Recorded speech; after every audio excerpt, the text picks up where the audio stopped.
explore the different shapes. We will find an option there.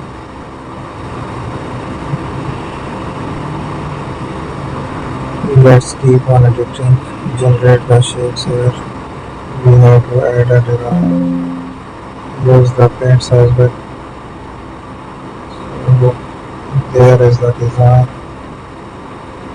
we are using.